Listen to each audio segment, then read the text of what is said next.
Ina mana subscribe da ƙararrawar sanarwa mun gode. A yau ne dai ɗan gidan shahararren mafaraucin nan Alƙura ya fito yake nuna wa duniya cewa shi ba zai iya yadda sana'ar mahaifinsa ba, inda yake tabbatarwa da mutane cewa sana'ar mahaifin nan nashi ita ce sana'a ta gaskiya, inda suke taimakon al'umma sannan kuma suke taimakawa jama'a, suke taimakawa ma'aikatan Najeriya. Ɗan gidan Alƙura dai za ku ji daɗin ganin sa inda yake ƙara nuna wa duniya cewa wannan sana'a fa ita ce dai sana'a ta dayar.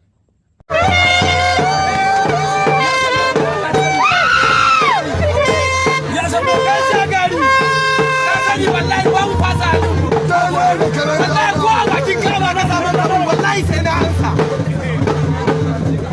jana da karan jana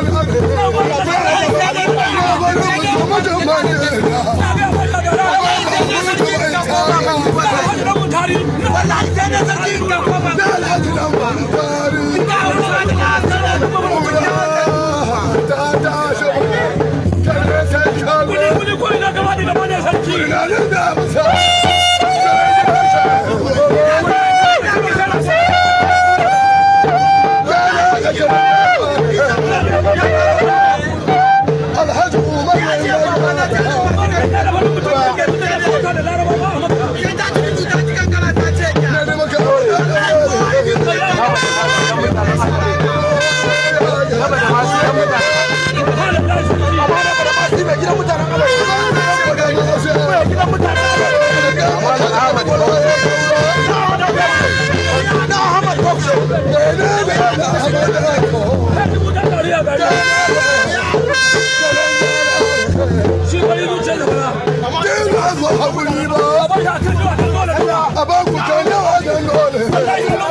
الحاج علي